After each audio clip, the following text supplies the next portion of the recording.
구약성경 미가 1장 1절부터 9절 말씀입니다.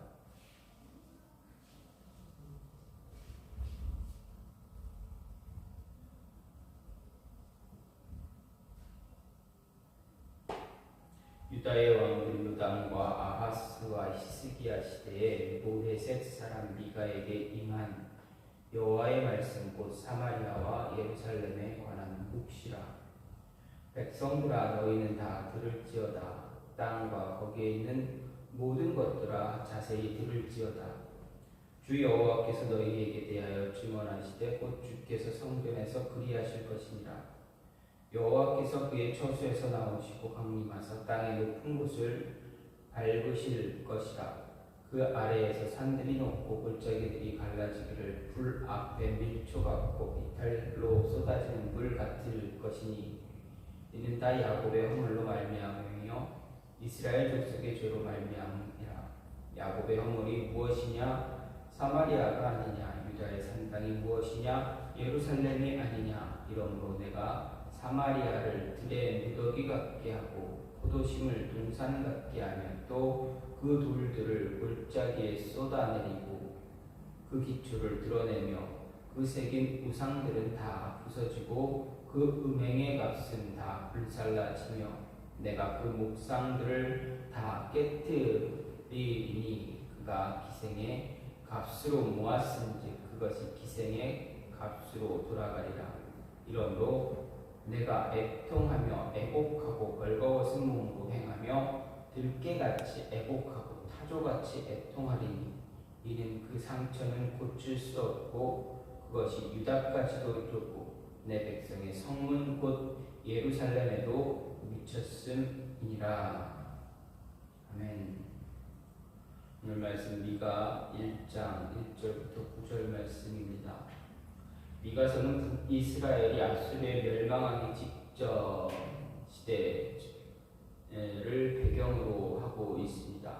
그래서 하나님의 끝없는 경고에도 불구하고 종교적이고 도덕적으로 악행을 벌이지 아니한 북이스라엘 그리고 남쪽 유다가 하나님의 심판을 받아 이제 차례대로 멸망할 것이다라는 예언의 말씀이 들어가 있습니다. 그리고 심판 후에 하나님의 무조건적인 은총으로 말미암아 다시 회복될 것이다라는 회복의 약속도 같이 포함되어 있습니다. 그리고 더 나아가서는 유다를 통해서 유다 지파를 통해서 한 위대한 왕이 나타날 것이고 이 위대한 왕이 이룰 구원 사역에 의해서 영원한 영광과 평화의 나라가 도래할 것을 예언한 책이 바로 미가서입니다. 이런 미가서는 표제어 1장 1절을 제외하고는 3개의 예언집으로 구성되어 있습니다. 각각 먼저 전반부에는 심판에 대한 예언이 있고 후반부에는 회복을 예언하는 그런 모습으로 취해지고 있습니다. 미가는 유다 11대 왕 요담과 12대 왕 아하스, 13대 왕 히스기야 시대 이 세 왕의 시대에 걸쳐서 활동한 선지자입니다.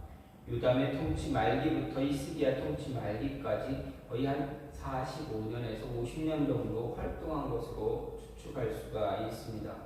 그래서 미가는 아수르에 의한 북이스라엘의 멸망을 직접 보기도 했고 아하스의 악한 통치 때문에 남유다의 우상숭배 그리고 부도덕에 대한 강한 책망을 통해서 히스기야 왕의 종교개혁에 직접적인 영향을 주었다라고 볼 수도 있습니다.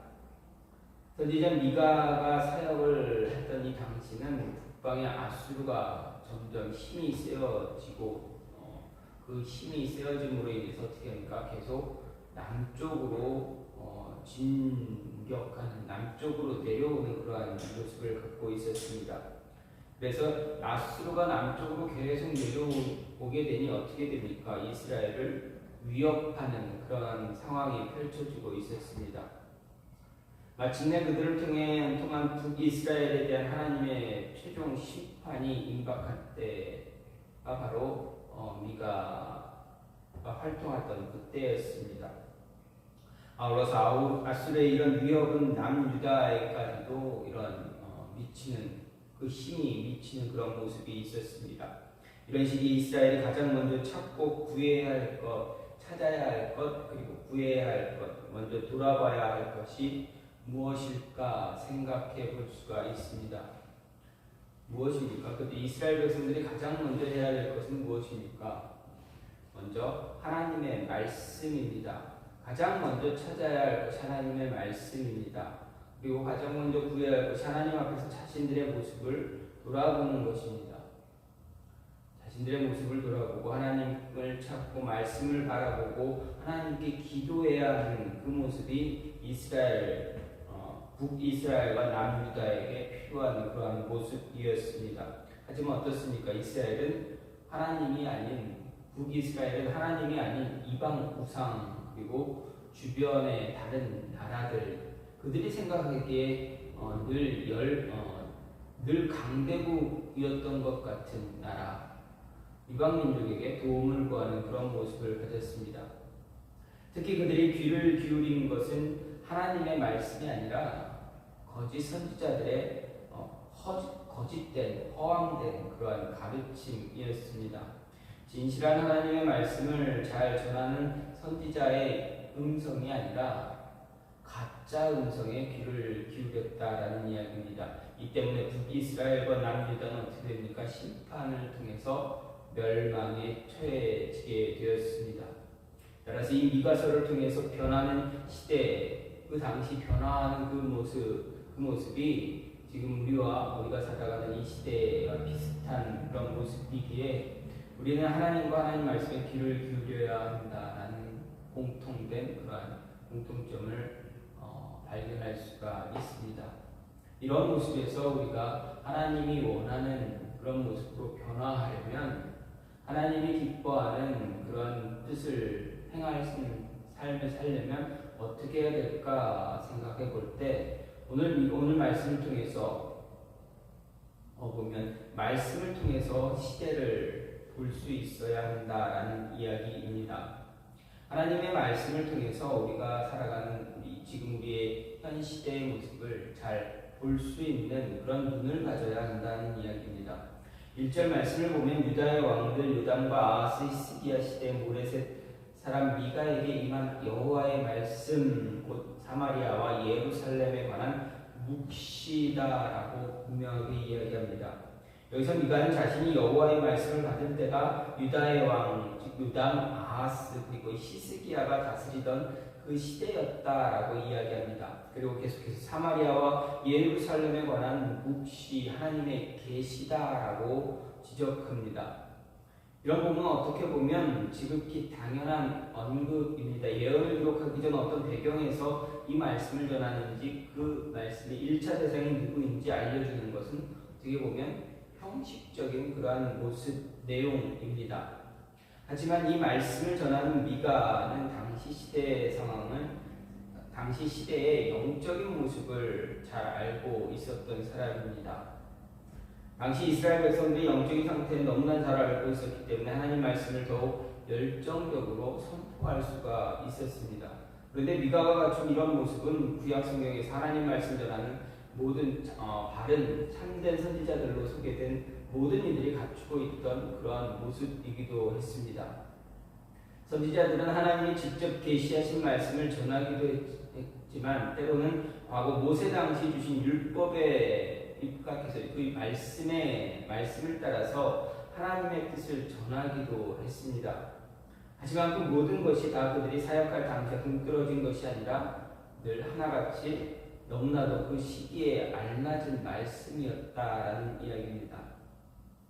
반면 미가를 비롯한 참선지자 전에 다른 예언을 전하는 사람들, 흔히 말하는 거짓 선지자들, 그들도 있었다라는 이야기입니다. 그들은 거짓 선지자들이라 일컬어지는 자들이로 하나님으로부터 온 말씀이 아니라 자기 마음에 떠오르는, 자기 마음대로 예언을 하는 그러한 사람들이었습니다. 그러나 이런 거짓된 예언의 모습보다 더 중요한 문제는 무엇입니까? 그들이 자기들이 살아가는 시대를 정확하게 구별하지 못하고 자기들이 전하는 예언의 말씀을 듣는 자들의 그런 현실적인 모습들, 영적인 모습들을 바르게 분별조차 하지 못하고 있었다라는 것입니다. 그들이 시대를 바르게 분별하고 또 말씀을 듣는 자들이 비참하고 추악한 그러한 영적인 실상을 알았다면 과연 그들의 그 입으로 함부로 평화의 메시지, 축복의 메시지를 이렇게 이야기할 수 있었을까 할 수 있습니다. 생각해 보게 됩니다. 결코 그럴 수 없을 것입니다. 그들도 참 선지자들이 전했던 바 경고와 책망, 회개의 메시지, 심판의 경고, 심판 그리고 경고의 메시지를 전하지 않을 수 없었을 것입니다. 자신들의 모습도 자신들의 그 현실적인 모습, 현재적인 모습도 모를 뿐만 아니라 자신들의 이야기를 듣게 되는 이스라엘 백성들, 그들의 영적인 모습도 바르게 판단하지 못하고 있었다라는 것입니다. 그렇기 때문에 죄를 고집함으로 인해서 파멸로 향하는 그런 모습을 보면서도 안타깝고 답답한 처절하게 부르짖을 수 있는 그런 모습이 되지 못했던 것입니다. 우리는 이런 사실을 통해서 하나님의 종, 하나님의 사람들이 갖춰야 할 자질 과연 무엇일까를 생각해 볼 수가 있습니다. 그것은 바로 시대를 정확하게 분별하고 또 말씀을 듣는 자들의 영적인 상태를 바르게 깨달아 아는 것입니다. 우리가 살아가는 이 시대를 잘 바라보고 말씀을 들으면서 우리의 영적인 상태를 잘 깨달아 아는 것, 그것이 우리에게 중요한 모습입니다. 시대와 사람들의 면모를 정확히 알 때에 하나님의 말씀 또한 더 효과적으로 온전하게 또 진실되게 전할 수가 있다라는 이야기입니다. 과거 독일의 신학자 칼바르트가 이렇게 이야기했습니다. 한 손에는 성경을, 한 손에는 신문을 이라는 유명한 말을 했습니다. 무엇을 이야기합니까? 말씀도 중요하지만 그 시대를 바라보는 눈도 필요하다. 시대가 어떻게 변하는가도 분명히 알아야 한다. 그 흐름도 알아야 한다라는 이야기입니다. 어느 한쪽으로 깊숙이 치우치는 것이 아니라 균형을 이루어가며 바라볼 수 있어야 하는 이야기입니다. 그리스도인들이라면 시대가 어떻게 변하고 있는지를 잘 알아야 되고 또 그에 맞게 잘 대처해 나가야 합니다. 오직 성경만 외치고 기도만 하는 것이 경건이다, 거룩이다 라고 오해하지 말고 정말 지혜롭고 충성된 바른 하나님의 사람이 될 수 있도록 시대의 흐름도 보고 말씀을 통해서 우리의 교훈도 잘 받아들이고 그래서 하나님의 뜻을 잘 구별할 줄 아는, 그래서 하나님이 원하는 그런 삶을 살아갈 수 있는 그러한 모습을 갖추어야만 합니다. 말씀뿐만 아니라 시대를 바라볼 수 있는 안목도 우리가 잘 가지고 있어야 됩니다. 그래서 이 시대의 흐름에 오염되거나 혼탁한 그런 모습에 휩쓸려 세상을 살아가는 삶이 아니라 시대를 분별할 수 있는 그런 눈을 갖고 말씀을 통해서 시대를 분별할 줄 아는 그런 눈을 갖고 살아가는 모습, 그것이 우리에게 필요한 모습입니다.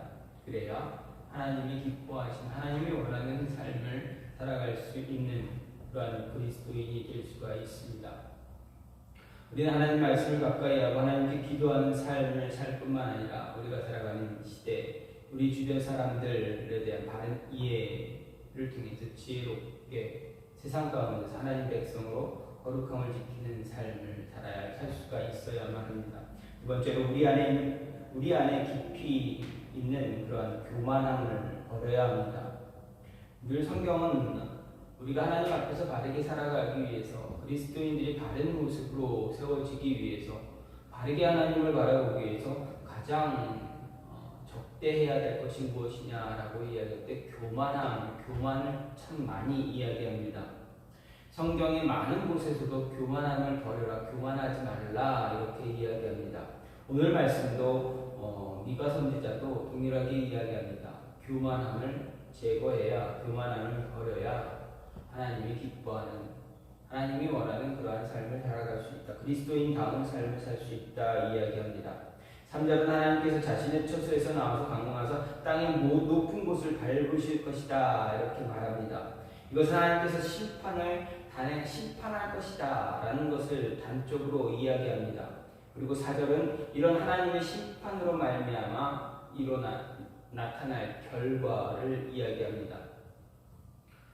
오늘 말씀에서 볼 수 있듯이 하나님의 심판은 산들을 누기고 골짜기들을 갈라지게 하는 장면으로 묘사되어 있습니다. 더 구체적으로 산과 골짜기가 하나님의 심판을 통해서 불 앞에 밀초 같고 비탈로 쏟아지는 물 같을 것이다 이렇게 말했습니다. 여기서 산들이 높고 골짜기들이 갈라진다라는 표현은 마치 화산이 폭발할 때 엄청난 열을 가진 그 마그마가 분출되어 산의 나무뿐만 아니라 돌과 흙까지도 녹이는 그런 무시무시한 장면을 우리가 상상하게 합니다. 우리로 하여금 상상하게 합니다. 그리고 불 앞에 밀초, 비탈로 쏟아지는 물 같을 것이라는 이 표현은 하나님의 심판이 얼마나 신속하게 이루어질 것인지, 악인들이 얼마나 허망하게 망할 것인지 잘 나타내주고 있습니다. 그렇다면 하나님께서 이처럼 극렬하게 진노하시는 이유가 무엇인가? 이처럼 두렵고 떨리는 심판을 선언하시는 대상이 누구인가? 처절한 심판, 무시무시한 심판을 당하는 이유가 무엇인가입니다. 그 대답은 3절, 좀 전에 말씀드렸던 3절에서 확인할 수가 있습니다. 하나님께서 그 처소로 나와서 밟으시는 대상입니다. 그 대상으로 땅의 높은 곳을 제시하고 있습니다. 이것은 다른 한편으로 심판받을 자들의 교만한 모습을 상징하고 있다 할 수 있습니다. 그리고 오늘 말씀 위에도 하나님께서 달리 제시하는 심판의 대상을 언급하지 않습니다. 오늘 말씀은 교만이 가장 근원적인 죄일 뿐 아니라 하나님께서 진노하시고 노하는 죄고 사랑으로 가장 비참하고 처참하며 절망적인 심판을 초래하는 것이 교만이다라는 것을 가르쳐 주는 것입니다. 물론 우리는 여러 곳에서 교만 외에 우상 숭배, 음행, 이웃에 대한 악을 저지르는 것, 공의와 사회정의를 어지럽히는 그런 죄 등을 많이 볼 수가 있습니다. 그런 모든 죄들이 있음에도 하나님께서 땅의 높은 곳이라는 표현만 사용하고 교만한 자들로 인해서 심판을 단행하실 것이다 라고 말씀하시는 이유가 무엇입니까? 그것은 다른 죄는 조금 약하게 보고 보거나 교만과 비교했을 때 우상 숭배, 음행, 이웃에게 악을 행하는 것, 이것이 더 약한 죄다라고 보기 때문은 아닙니다. 이 모든 죄, 우상 숭배나 음행하는 것, 이웃에게 악을 행하는 것, 사회 정의를 어지럽히는 것, 이 모든 죄들 가운데 가장 기본이 되는 게 무엇입니까? 그런 죄들의 근원이 되는 것이 무엇입니까? 바로 교만입니다. 교만을 중점적으로 강조하는 말, 그것이 바로 모든 죄악의 근원에 교만이 자리를 잡고 있기 때문입니다. 즉 교만의 그 근거를 두고 교만으로 말미암아 다른 많은 죄들이 저질러지고 있다는 이야기입니다. 죄가 인생을 망가뜨리고 죄로 말미암아 심판과 사망이 초래되었는데 사실 그 죄는 다름 아닌 교만의 근본을 두고 있다는 이야기입니다. 그러므로 우리 인생 가운데 초래되는 모든 비극의 가장 근본 원인을 교만이다라고 해도 틀린 말이 아닙니다. 아담과 하와가 어떻게 하나님께 죄를 지었습니까? 그들은 하나님이 금하신 선악과를 따먹고 죄를 짓고 또 그로 말미암아 온 인류의 온 세상에 저주와 심판을 초래하게 했습니다. 이유가 무엇입니까? 무엇 때문에 그렇습니까? 바로 그들 안에 있는 교만 때문입니다. 하나님은 온 세상을 창조하신 분입니다. 우리는 아담과 하와는 어떤 존재입니까? 만들어진 존재입니다. 만들어진 창조된 존재가 창조한 자의 모습을 갖기 위해 가지려고 했던 모습 때문에 죄를 지은 것입니다. 그것이 무엇입니까? 바로 교만이다. 성경은 그것을 바로 교만이다라고 이야기합니다. 우리가 하나님께서 원하시는 바른 삶을 살아가기 위해서 필수적으로 우리 안에 뿌리를 내리고 있는 이 교만함을 빠른 시일 안에 제거해야만 합니다. 그렇지 않으면 교만이 우리의 영적인 삶을 조금씩 갉아먹어서 우리로 하여금 어떻게 합니까? 하나님 떠나게 만듭니다. 하나님 배신하게 만듭니다. 하나님의 말씀을 듣지 않게 합니다. 우리에게 진정으로 필요한 것은 교만이 아니라 겸손입니다. 겸손함으로 인해서 철저하게 낮아지는, 그래서 말씀에 귀를 기울이는 그런 모습이 있어야 합니다. 그래서 미가 선지자가 뭐라 이야기합니까? 들을지어다, 자세하게 들어라 이야기하지 않습니까? 미가 선지자뿐만 아니라 이스라엘 말기 때, 유다 말기 때 많은 선지자들이 동일하게 이야기합니다. 여호와의 말씀, 하나님의 말씀 들어야 한다. 들으라. 그리고 우상 숭배, 교만에서 멀어져야 한다라고 끊임없이 선언하고 선포했습니다. 유명한 설교가 앤드류 머레이는 이렇게 이야기했습니다. 스스로 자기를 높이는 교만은 곧 지옥으로 인도하는 문이요 지옥의 시작이며 동시에 저주가 된다라고 이야기했습니다. 하나님의 심판으로 인해서 인생의 비극에서 벗어나 진실된 형통 그리고 은혜를 누리는 삶을 살기 원한다면 교만을 버리라. 교만을 멀리하라. 항상 겸손하고 겸손에 힘써야 한다라는 이야기입니다. 겸손할 때 우리의 삶에 진실된 형통이 있고, 겸손할 때 은혜의 삶이 주어지고, 겸손할 때 구원의 삶을 우리에게 가져다 준다라는 것입니다. 그래서 우리는 교만을 버려야 합니다. 넘어지는 어리석은 자의 삶에서 벗어나야만 합니다. 마지막으로 서로 비판하거나 판단하는 삶을 버려야 하나님이 기뻐하는 그러한 삶을 살아갈 수가 있습니다. 5절 말씀을 보면 이는 다 야곱의 허물로 말미암으며 이스라엘 족속의 죄로 말미암으니라. 야곱의 허물이 무엇이냐? 사마리아가 아니냐? 유다의 산당이 무엇이냐? 예루살렘이 아니냐? 이렇게 이야기합니다. 3절 4절이 이스라엘을 향한 철저한 심판의 선언이라면 오늘 이 방금 5절 말씀은 그처럼 이스라엘에 임할 심판의 원인을 이야기하는 것입니다. 이스라엘에 대한 하나님의 심판은 한마디로 말해서 그들의 허물과 죄로 말미암은 것이다라고 말하고 있습니다. 특히 미가는 5절에서 야곱의 허물이 사마리아라 이야기했습니다. 이것은 사마리아의 우상 숭배 그리고 도덕적인 타락을 이야기한 표현입니다. 사마리아는 우상의 근원지였습니다. 사마리아에서는 여호와를 대체한 금송아지 우상을 숭배하고 또 바알과 아세라는 물론 이방의 각종 우상들까지 숭배했습니다. 뿐만 아니라 사마리아는 도덕적으로 심각한 타락 상태에 있었습니다. 아모스에 의하면 사마리아에서는 은을 받고 의인을 팔기도 했고 신발 한 켤레를 받고 가난한 자를 팔고 또 힘없는 자의 머리를 티끌 먼지 속에 발로 밟고 연약한 자의 길을 붓게 하고 아버지와 아들이 한 젊은 여인에게 다녀서 내 거룩한 이름을 더럽히고 모든 제단 앞에서 전당 잡은 옷 위에 눕고 그들의 신전에서 벌금으로 얻은 포도주를 마시는 등의 악행이 저질러지고 있었습니다.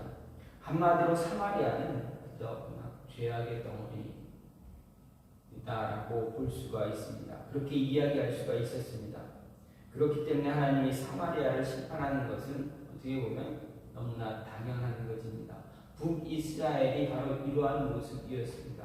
끊임없이 하나님 앞에서 죄를 짓고 하나님으로부터 떠나는, 음행을 하는, 우상 숭배하는, 정말 무엇으로도 말할 수 없는 그런 죄들을 저지르는 것이 바로 북이스라엘입니다.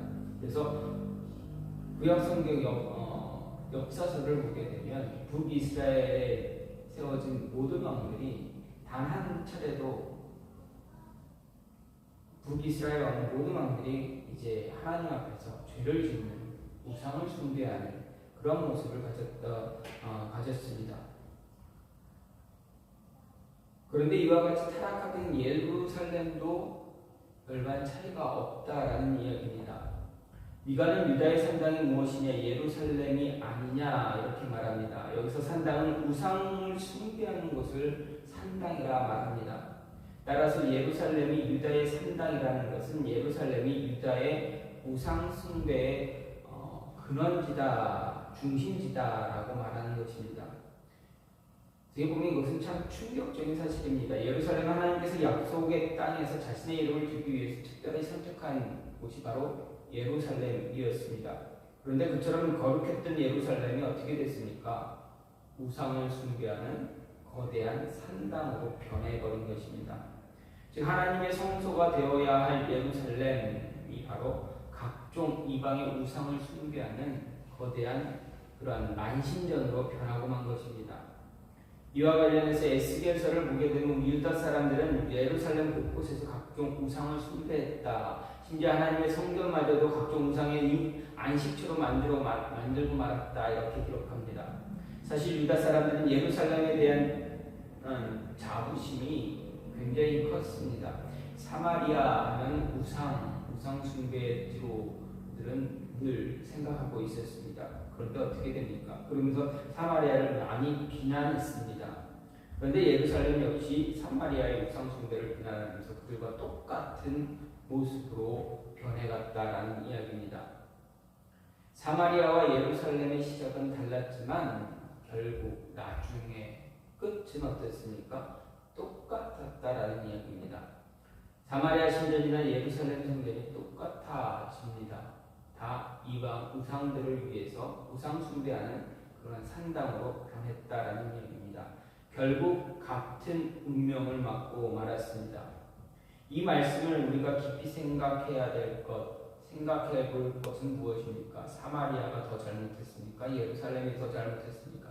이것을 따지는 것입니까? 그렇지 않습니다. 이것을 비판하고 사마리아를 비판하고 예루살렘을 비판하고 판단하는 그것이 우리에게 중요한 것이 아니라 자칫 잘못하면 똑같아진다라는 이야기입니다. 우리가 정말 깊이 생각하고 헤아려야 할 것은 사마리아도 예루살렘도 아닙니다. 바로 우리 자신의 삶과 신앙의 모습, 우리의 진실된 모습, 현재의 모습입니다. 우리는 예루살렘이 사마리아를 비판하고 판단했던 것처럼 세상의 타락과 일부교회 우리 그리스도인들의 타락을 비판하고 판단하고 있습니다. 그러면서 우리도 그런 모습으로 변해가고 있다라는 이야기입니다. 많은 분들이 과거 잘못된 그런 기독교의 우리의 교회의 모습을 비판합니다. 그런데 어떻게 됩니까? 결코 달라지지 않는 그런 모습을 보게 됩니다. 이런 말이 있습니다. 비판하면서 닮아간다라는 말이 있습니다. 다른 사람 비판하고 판단하면서 어느덧 그 사람 닮아가고 있다라는 이야기입니다. 쉬운 예로 쉽게 예를 들면 어떻습니까? 가정폭력을 경험한 사람들이 나중에 어떻게 됩니까? 가정폭력의 주범이 되는 경우가 참 많이 있다라는 것입니다. 아버지로부터 폭력을 당한 아들 혹은 딸이 나중에 어떻게 됩니까? 자녀들에게 그런 모습을 그대로 물려주고 있다라는 그런 모습을 볼 수가 있습니다. 그래서 우리는 비판과 판단을 하기보다 먼저 우리의 모습을 돌아볼 수 있는 그런 모습이 있어야 합니다. 남을 비판하거나 판단하기보다는 내 자신을 먼저 돌아봄으로 인해서 남을 비판하는 그 비판을 나에게 그 기준의 잣대를 나에게 먼저 들이대면서 나는 어떤가, 내 모습은 어떤가라는 것을 먼저 판단할 수 있는, 볼 수 있는 그런 모습이 필요하다라는 이야기입니다. 바울은 로마서에서 분명히 로마서 2장에서 이야기합니다. 남을 판단하는 사람은 누구를 막론하고 내가 핑계하지 못할 것은 남을 판단하는 것으로 내가 너를 정죄함이니 판단하는 내가 같은 일을 행한다라고 이야기합니다. 남을 판단하는 그 판단 때문에 그 판단으로 너가 너 스스로를 판단하는 그런 일이 있다. 그런 모습이 나타날 것이다. 판단하는 그 판단으로 인해서 판단받을 것이다. 라는 이야기입니다. 남을 비판하고 판단하는 그 모습이 우리 스스로를 정죄하게 됩니다.